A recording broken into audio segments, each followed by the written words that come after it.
Bismillahirrahmanirrahim. Assalamualaikum warahmatullahi wabarakatuh. Selamat datang di channel Pawai, PAUD, dan Dikmas. Terima kasih yang sudah mengklik video ini. Bagi yang belum, jangan lupa subscribe, like, komen, dan share video ini apabila bermanfaat, agar channel ini dapat lebih berkembang kembali. Pada video kali ini saya akan menjelaskan bagaimana cara untuk mendapatkan akun peserta didik baru atau melakukan pra-pendaftaran PPDB online Kota Bekasi tahun 2023.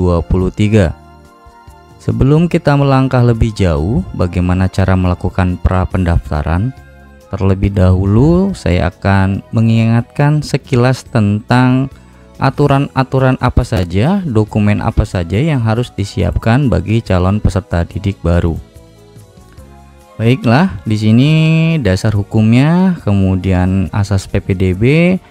Ini saya lewati saja. Di sini juga yang perlu diketahui ini pembagian jalur PPDB SD negeri, yaitu untuk zonasi, afirmasi, dan perpindahan tugas orang tua. Untuk zonasi untuk jenjang SD kuotanya 82%, untuk afirmasi 15%, dan untuk perpindahan tugas orang tua atau PTO itu 3%. Jadi zonasi dalam kota diperuntukkan bagi calon peserta didik yang merupakan warga Kota Bekasi sesuai dengan data kependudukan yang dimiliki dengan kuota 77%. Sedangkan zonasi luar kota diperuntukkan bagi calon peserta didik luar Kota Bekasi yang tempat tinggalnya berbatasan Kota Bekasi dengan kuota 5%. Jadi ada zonasi untuk luar kota yang nanti daerah-daerah tertentu saja yang bisa mengaksesnya. Kemudian untuk afirmasi itu diperuntukkan bagi warga Kota Bekasi yang berasal dari keluarga ekonomi tidak mampu dan penyandang disabilitas. Sedangkan perpindahan tugas orang tua atau PTO atau anak guru diperuntukkan khusus bagi calon peserta didik yang mengikuti kepindahan tugas orang tua atau walinya atau anak dari guru yang mengajar di Kota Bekasi. Lanjut di sini untuk pembagian jalur PPDB SMP negeri itu ada jalur zonasi 50% menggunakan radius jarak tempat tinggal, kemudian 33% kuotanya untuk jalur afirmasi menggunakan data terpadu kesejahteraan sosial. Kemudian jalur prestasi di sini ada nilai asesmen sumatif, akademik dan non akademik tahfidz Quran itu kuotanya 15%. Nanti 15% ini akan dibagi kembali. Kemudian dan jalur PTO atau perpindahan tugas orang tua. Nah, di sini pembagian jalur PPDB SMP negeri untuk 50% untuk zonasi, 33% untuk afirmasi, 15% untuk prestasi, dan 2% untuk perpindahan tugas orang tua. Untuk prestasi dari 15% ini dibagi 1% untuk akademik dan non akademik, 13% untuk nilai asesmen sumatif, dan 1% untuk tahfidz. Sedangkan untuk nilai asesmen sumatif ini dibagi kembali 11% itu untuk dalam kota yang domisilinya atau kartu keluarganya berada di Kota Bekasi, dan 2% untuk luar kota atau perbatasan. Nah, infografis PPDB SD negeri sini kuotanya untuk jalur zonasi. Jalur zonasi adalah penerimaan peserta didik baru secara online yang diperuntukkan bagi calon peserta didik yang berdomisili di Kota Bekasi, dibuktikan dengan NIK. Dokumen yang diperlukan yaitu akte kelahiran, kartu keluarga, dan surat pernyataan tanggung jawab mutlak. Ini metode seleksinya, kita lanjut saja. Dari 82% ini dibagi 77% untuk dalam kota dan 5% untuk luar kota. Ini untuk sekolah-sekolah tertentu saja. Kemudian untuk infografis PPDB SD negeri untuk jalur afirmasi itu 15%. Penerimaan peserta didik baru secara online diperuntukkan bagi calon peserta didik yang berasal dari ekonomi tidak mampu dan penyandang disabilitas.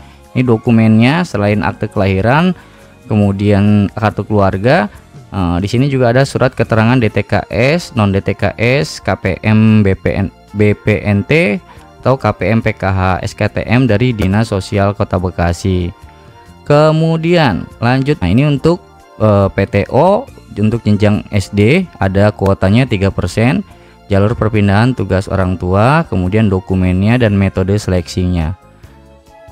Kemudian di sini untuk infografis PPDB SMP Negeri untuk jalur zonasi itu 50%. Jadi jalur zonasi adalah penerimaan peserta didik baru secara online yang diperuntukkan bagi calon peserta didik yang berdomisili di Kota Bekasi, sama dibuktikan dengan NIK-nya, nomor induk kependudukan. Dokumen apa saja yang diperlukan? Yaitu yang pertama akte kelahiran, kartu keluarga, nilai asesmen sumatif, dan surat pernyataan tanggung jawab mutlak dari orang tua atau walinya.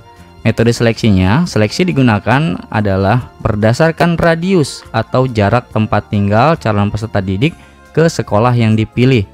Jarak terdekat dengan sekolah akan diprioritaskan. Jika terdapat jarak yang sama, maka sebagai penentu menggunakan usia yang lebih tinggi atau yang lebih tua. Ini untuk jalur zonasi jenjang SMP. Nah, untuk jenjang untuk jalur afirmasi, nah di sini untuk bagi calon peserta didik yang tidak mampu berdasarkan data DTKS milik Dinas Sosial Kota Bekasi. Dokumen yang diperlukan selain dari akte kelahiran, kartu keluarga, itu dibutuhkan juga surat keterangan DTKS dari Dinas Sosial Kota Bekasi. Metodenya bagaimana? Seleksi yang digunakan adalah berdasarkan radius atau jarak tempat tinggal calon peserta didik ke sekolah yang dipilih. Jarak terdekat dengan sekolahnya diprioritaskan. Jika terdapat jarak yang sama, maka sebagai penentu menggunakan usia yang lebih tinggi. Ini kuotanya untuk jalur afirmasi adalah 33%. Kemudian untuk jalur prestasi nilai asesmen sumatif, prestasi berdasarkan nilai rata-rata rapot mata pelajaran pendidikan agama dan budi pekerti, pendidikan Pancasila dan kewarganegaraan, bahasa Indonesia, matematika, ilmu pengetahuan alam, ilmu pengetahuan sosial, seni budaya dan prakarya, dan pendidikan jasmani, olahraga dan kesehatan. Kelas 5 semester 1 dan 2, kelas 6 semester 1 pada jenjang SD atau MI dan paket A.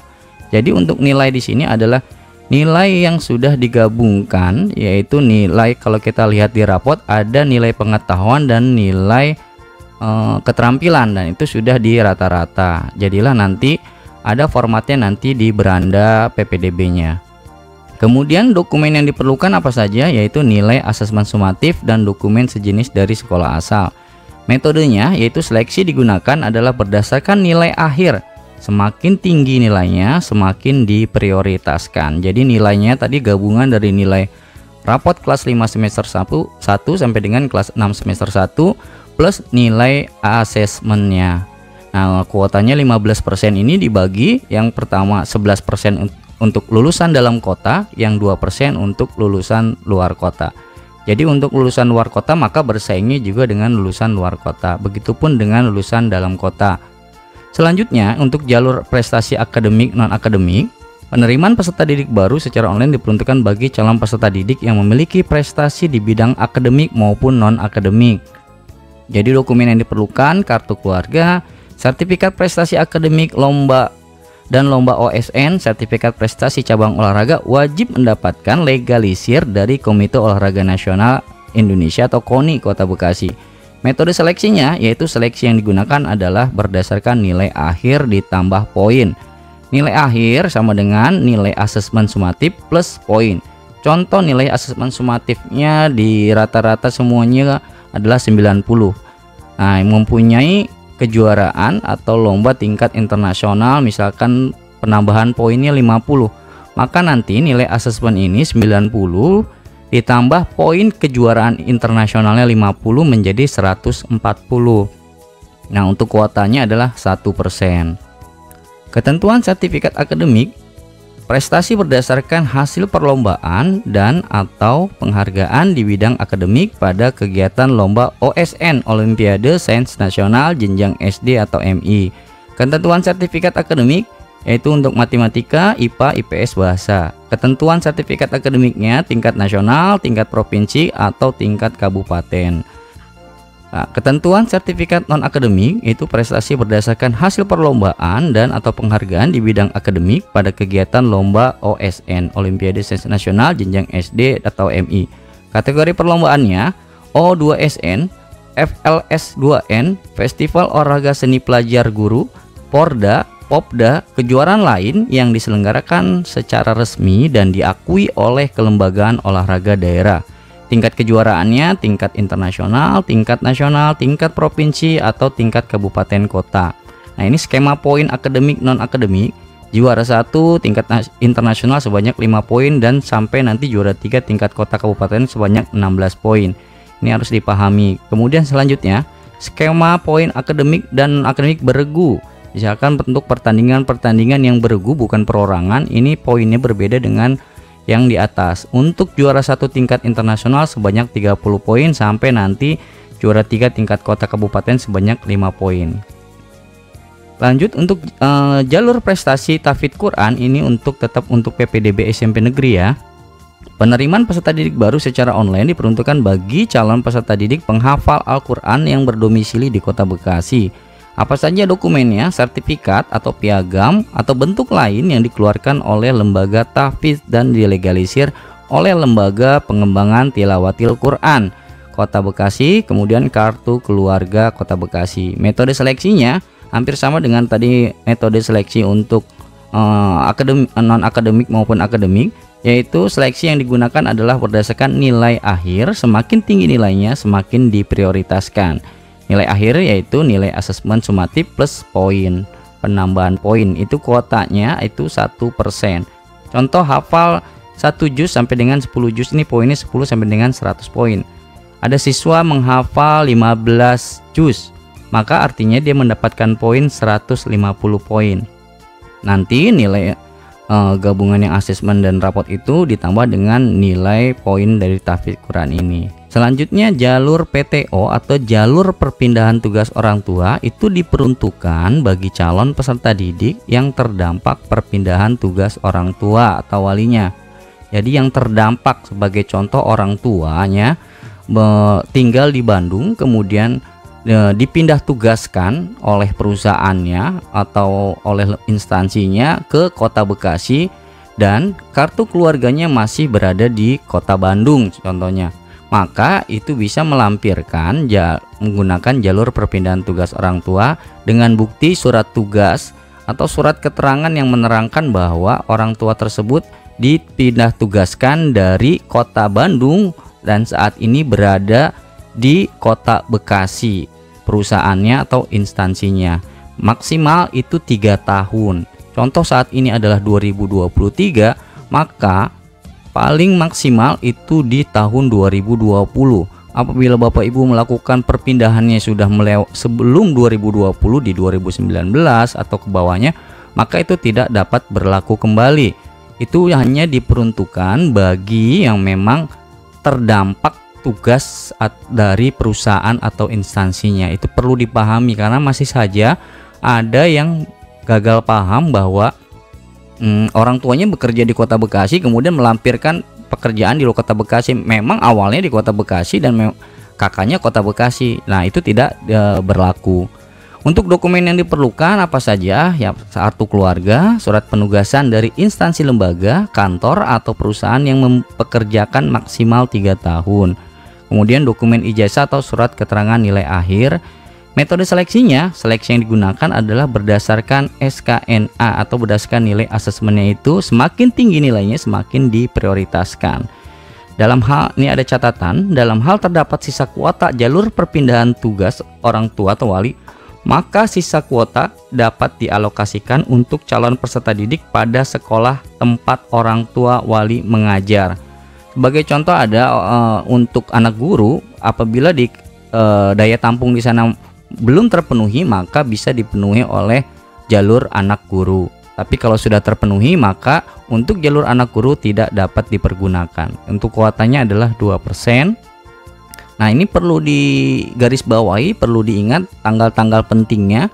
Yang pertama di sini Dinas Pendidikan sudah melakukan sosialisasi dari tanggal 24 Maret sampai dengan 23 Juni. Nah, ini sedang kita lakukan di nomor 2 di pra pendaftaran dari tanggal 22 Mei sampai dengan 23 Juni 2023 untuk upload berkas pada situs ppdb.bekasikota.go.id. Kemudian tim verifikasi melakukan verifikasi pada tanggal yang sama. Dilanjutkan poin yang 4 pendaftaran. pada tanggal 26 sampai dengan tanggal 28 Juni 2023. Ini untuk jalur khusus, yaitu jalur prestasi, afirmasi, dan PTO. Kemudian dilanjutkan di tanggal 3 sampai dengan tanggal 5 Juli 2023 untuk jalur zonasi. Calon siswa login untuk memilih sekolah yang dituju berikut jalurnya. Perlu diketahui dan dipahami bahwa apabila kita ingin melakukan pendaftaran di tanggal-tanggal ini, sebelum kita melakukan pra-pendaftaran, maka kita tidak bisa melakukan login di sini. Terlebih dahulu kita harus melakukan pra-pendaftaran sehingga mempunyai akun dapat mengakses pendaftaran pada tanggal-tanggal ini. Jadi tidak bisa tiba-tiba ingin mendaftar pada tanggal ini sedangkan tidak melakukan pra-pendaftaran. Jadi sekarang saatnya melakukan pra-pendaftaran atau pembuatan akun sampai akunnya itu dokumen-dokumen yang diperlukan sudah diverifikasi oleh tim verifikasi.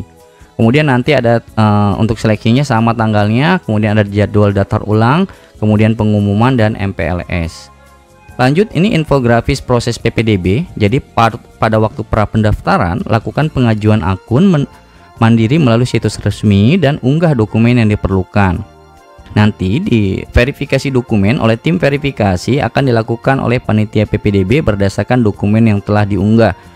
Jika verifikasi ditolak, jika berkas ditolak pada saat verifikasi dokumen, maka ulangi proses pendaftaran. Kita cek kembali nanti setelah melakukan pra pendaftaran, calon peserta didik rajin-rajin mengecek apakah hasil ajuannya sudah diterima, disetujui. Apabila ditolak, tinggal melakukan pengajuan ulang dan perbaiki dokumen yang diminta di keterangan yang sudah dicatatkan oleh tim verifikasi.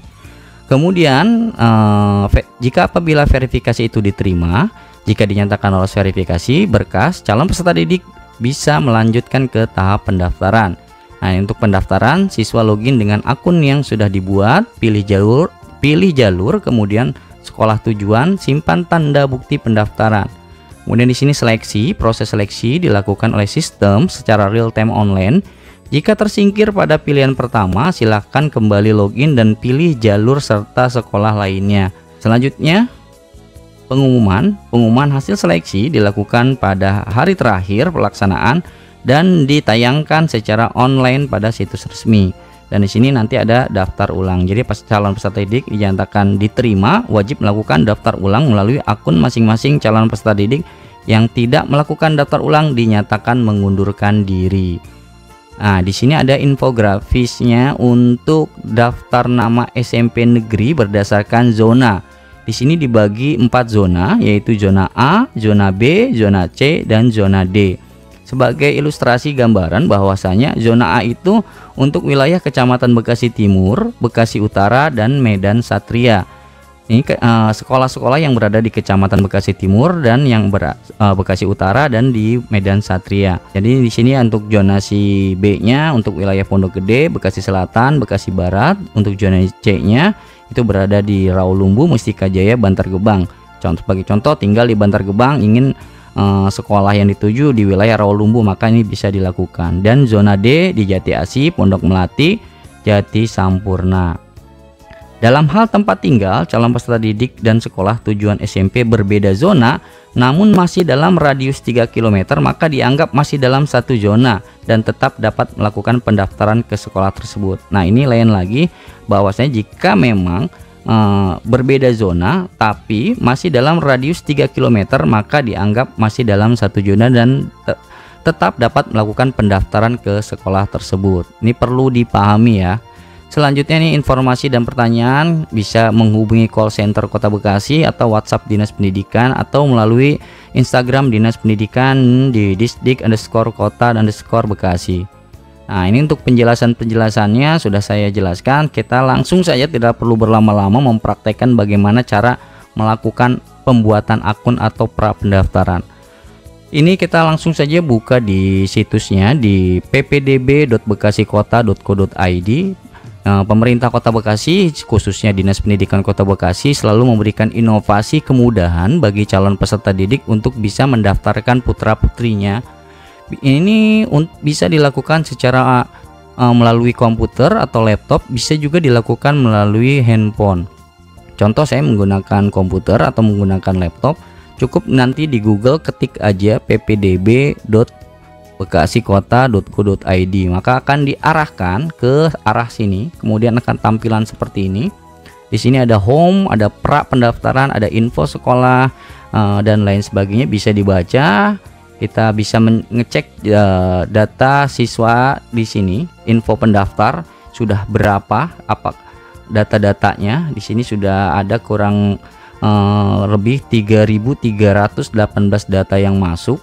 Di sini sudah menunggu persetujuan, dan di sini sudah disetujui. Bisa kita cek apabila kita sudah mendaftar dan statusnya disetujui, maka kita bisa cek nama calon peserta didik ini di sini.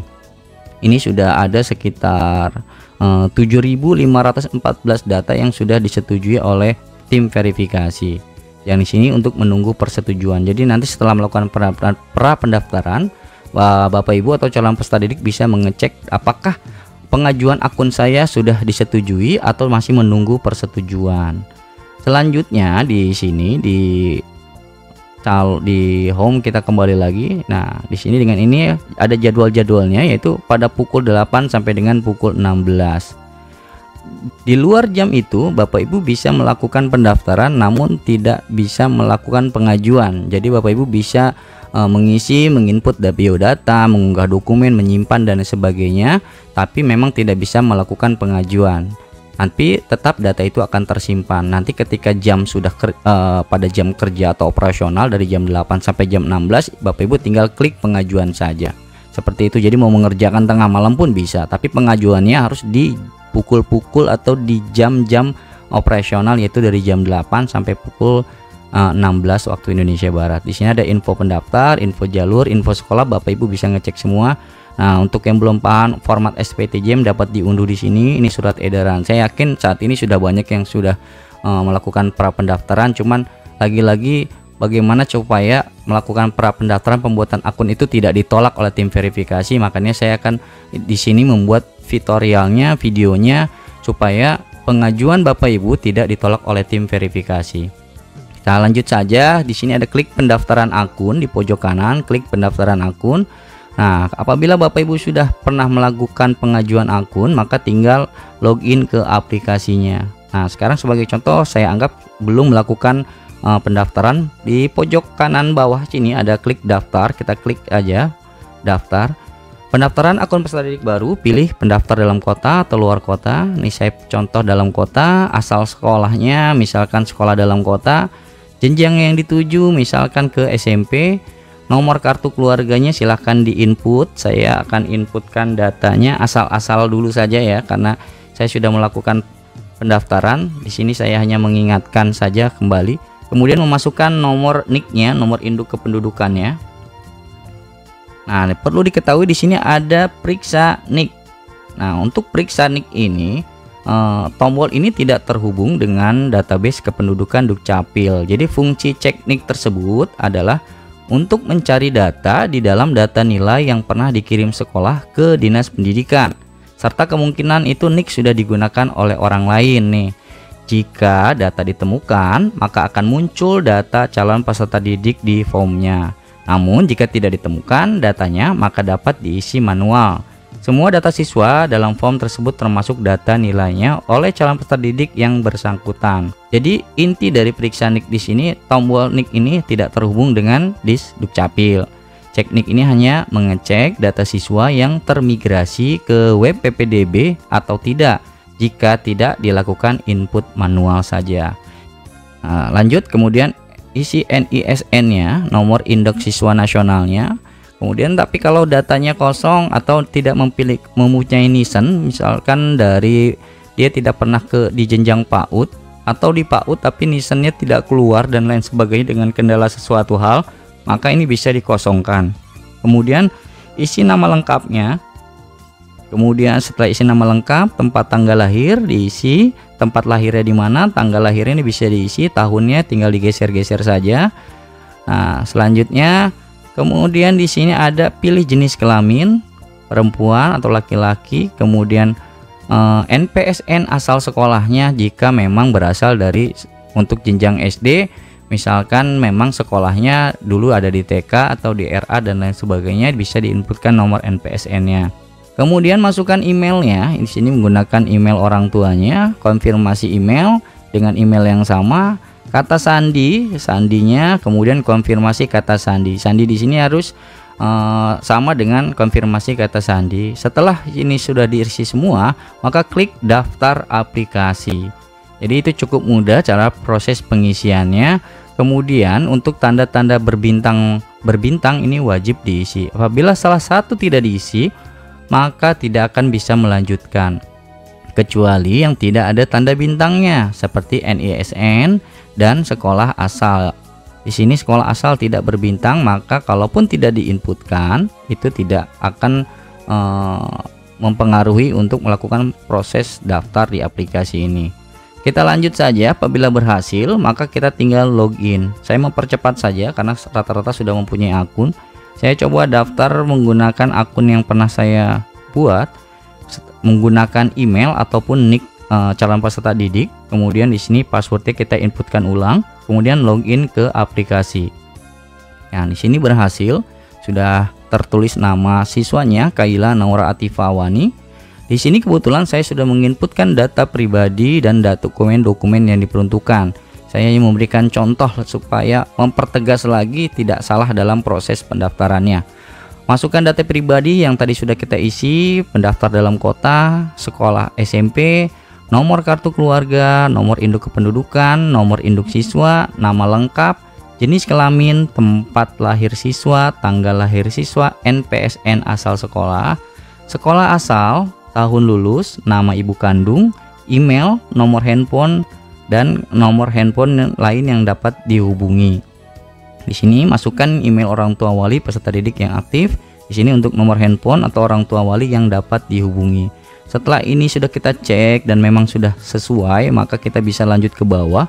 Di sini dokumen pendukung data pribadi, siapkan juga dokumen kartu keluarganya. Untuk kartu keluarga di sini masih ditemukan bahwasanya orang tua para calon peserta didik diwajibkan mengunggah dokumen kartu keluarga yang berbarcode. Itu tidak menjadi kewajiban. Memang kalau memang data Bapak Ibu kartu keluarganya masih menggunakan format lama yang belum berbarcode, maka bisa diunggah, tetap bisa diunggah dan tidak akan ditolak.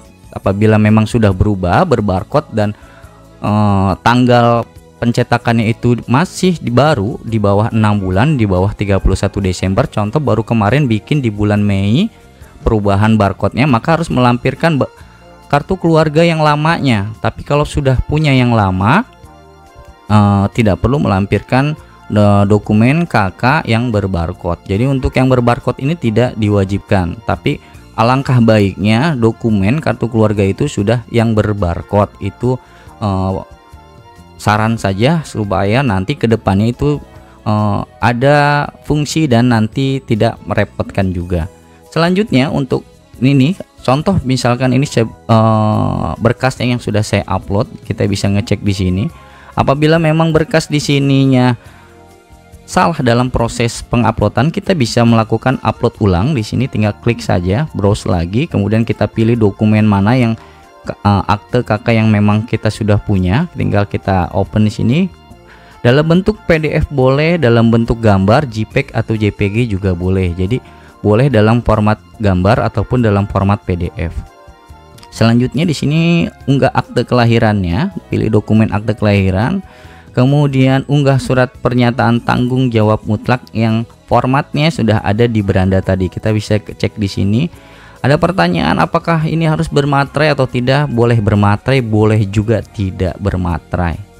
Nah, untuk aktenya ini kita bisa cek juga akte kelahirannya. Kalau memang dinyatakan sudah merasa benar, kita bisa klik selanjutnya. Setelah selanjutnya kita bisa pilih tadi atau bisa pilih lokasi dari data pribadi. Kita klik lokasi rumah, masukkan alamat rumah. Saya kembali lagi mengingatkan supaya tidak ditolak oleh tim verifikasi. Alamat rumah itu harus sesuai dengan dokumen kartu keluarganya, bukan berada di tempat domisili. Contoh, kartu keluarganya berada di Bekasi Timur, dia sudah pindah di Bekasi Utara, namun kakaknya masih Bekasi Timur. Maka alamat yang ditulis di sini adalah alamat yang sesuai dengan dokumen kakaknya, bukan sesuai dengan sekarang tinggal, kecuali dokumen kartu keluarganya sudah berpindah ke Kecamatan Bekasi Utara. Maka itu pun harus dirubah. Itu banyak ditolak karena biasanya dia tidak sesuai antara alamat kartu keluarga dan titik koordinat. Titik koordinat samakan juga dengan dokumen kartu keluarga. Perlu dipahami ya. Kemudian provinsi, di sini kita bisa klikkan saja. Misalkan berada di Bekasi Timur, tinggal kelurahannya apa? Misalkan Kelurahan Durenjaya. Klik pilih Durenjaya. Nah, nanti akan ada Jawa Barat, Kota Bekasi, Bekasi Timur, Durenjaya. Nah, nanti akan diarahkan nih untuk mempermudah pencarian provinsi kabupaten. Di sini berdasarkan kecamatan atau kelurahannya. Nah, titik rumahnya kita tinggal carikan saja, di mana kalau masih bingung bisa menggunakan My Location melalui Play Store di handphone Bapak Ibu, atau bisa juga menggunakan Google Maps titik koordinatnya. Sebagai contoh, misalkan di sini saya cari Google Maps ya. Maps Google, kemudian tinggal klik saja. Misalkan kita klik di sini Durenjaya.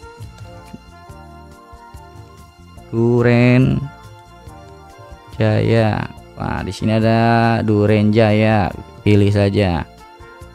Nah, untuk titik koordinat kita bisa cek di sini di mana rumah kita berada. Kalau misalkan di Durenjaya ini kita berada di Jalan Bandung misalkan di sini, maka titiknya tinggal kita pindahkan saja atau kita arahkan ini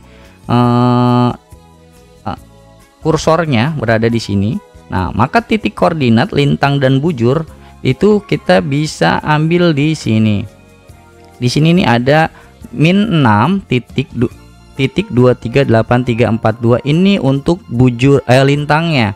Untuk bujurnya ini 107021549. Jadi bisa kita inputkan nanti di sini. Saya ulangi, bisa kita inputkan di sini. Karena harus menginputkan latitude dan longitude. Jadi lintangnya kita inputkan. Ini -6 23382 yang di sini. Di sini berarti -6 23382. Nah, kemudian untuk yang bujurnya ini yang 107 sekian ini bisa kita ambil dari sini. Tinggal kita copy paste saja. Nah, itu untuk mempermudah. Kalau sudah yakin, simpan lokasi rumah. Kemudian klik selanjutnya. Nah, masukkan dokumen wajib Anda. Detail data nilai rapot atas nama Kaila Naura Atifa Awani, asal sekolah SD Negeri Durenjaya 6. Pastikan detail data nilai rapot sesuai. Jika data nilai rapot tidak sesuai, lakukan penyesuaian nilai rapot. Jika terdapat nilai rapot koma, silahkan gunakan titik untuk pengisiannya. Nah, ini untuk kelas 5 semester 1, kelas 5 semester 2, kelas 6 semester 1, nilai asesmen sumatif. Ini sudah ada semua di sini. Nah, untuk dokumen-dokumen yang diunggah, apa sih yang diunggah di sini? Yang diunggah adalah nilai format asesmennya. Sebagai contoh ini kita bisa lihat. Nah, ini sudah mendapatkan dari sekolahnya surat keterangan nilai rapot 3 semester dan nilai ASSP, asesmen sumatif satuan pendidikan jenjang SD tahun pelajaran 2022-2023. Ini dari SDN Durenjaya 6. Sini formatnya sesuai dengan format yang diminta oleh Dinas Pendidikan. Jadi untuk dokumen yang ini kelas 5 semester 2 yang diunggah juga sama, kelas 6 itu satu format sama. Jadi tidak bukan mengupload rapotnya, tapi format yang sudah disiapkan oleh tim Dinas Pendidikan Kota Bekasi sampai dengan nilai asesmennya. Kalau semua sudah dilakukan, klik selanjutnya. Ini untuk jenjang untuk memilih jenjang SMP, tapi kalau untuk jenjang SD itu hanya sampai data pribadi dan lokasi rumah. Jadi dokumen yang seperti ini tidak ada untuk nilai-nilainya. Kemudian kita klik selanjutnya. Nah, untuk selanjutnya, apabila Bapak Ibu memang mempunyai data DTKS untuk mengikuti jalur afirmasi ataupun PTO ataupun tahfidz Quran ataupun prestasi akademik atau non akademik, siapkan berkas-berkasnya. Jangan lupa sesuai yang tadi saya jelaskan. Kalau itu sudah dilegalisir untuk tahfidz, kemudian untuk yang sertifikat dan lain sebagainya. Untuk jalur perpindahan tugas orang tua atau jalur anak guru ini bisa di pernyataan perpindahan tugas orang tua atau wali, ini diupload di sini. Sebagai contoh ini kebetulan anak guru, maka tinggal diinputkan saya sebagai anak guru, tinggal diklik nih pilihannya, dicentang alamatnya, RT, RW, provinsi, dokumen yang di-upload. Unggah surat penugasan orang tua wali dari instansi lembaga, kantor atau perusahaan yang mempekerjakan bagi calon peserta didik yang akan memilih jalur perpindahan tugas orang tua, atau surat keterangan belajar mengajar SKBM bagi guru berupa PDF. Nah, ini kebetulan sudah diupload. Ini contohnya, kebetulan ini orang tuanya guru, ada SK pengangkatannya dan SK terakhirnya, SK KBM-nya. Nah, jadi harus dilampirkan seperti ini dalam satu PDF untuk mempermudah tim verifikasi dalam mengecek datanya. Apabila mempunyai data lain, bisa persyaratan afirmasi dan kebetulan mempunyai data afirmasi atau terdata di data DTKS, tinggal upload dokumennya. Atau mempunyai prestasi yang lain bisa juga diupload di sini, persyaratan tahfidz dan lain sebagainya, tinggal simpan dokumen pendukung. Apabila semua ini sudah dilakukan, maka tinggal di sini akan ada tertulis konfirmasi data. Nah, untuk konfirmasi data ini sudah selesai dimasukkan. Apabila Anda mengkonfirmasi, ini artinya Anda tidak dapat mengubah kembali data ini. Nah, di sini sudah diberitahukan bahwasanya kalau memang sudah yakin, tinggal diklik ini, konfirmasi data sudah sesuai. Maka data yang sudah kita input, dokumen yang sudah kita unggah akan masuk ke tim verifikasi dan kita tidak dapat mengubahnya kembali. Kita dapat mengubahnya setelah tim verifikasi melakukan penolakan data kita. Jadi kita tidak bisa melakukan perbaikan data kalau memang sudah kita klik ini. Jadi kalau memang belum yakin bisa dicek-cek kembali. Kalau memang melakukan perubahan silakan dirubah. Tapi kalau sudah melakukan konfirmasi itu sudah tidak dapat dilakukan. Ini karena sudah yakin datanya, saya langsung saja klik konfirmasi data. Dan ini hanya bisa dilakukan pada pukul 8 sampai pukul 16. Saya coba saja konfirmasi data sudah sesuai. Apakah Anda yakin bahwa data yang dimasukkan sudah sesuai? Tinggal klik ya. Konfirmasi data. Data telah berhasil dikonfirmasi. Maka data tadi yang sudah kita konfirmasi akan masuk ke tim verifikasi. Di sini tulisan data Anda sedang diperiksa oleh tim verifikasi. Tinggal kita cek bagaimana sih kita ngecek apakah kita sudah disetujui atau masih dalam antrian. Kita bisa kembali lagi ke home pendaftaran sini.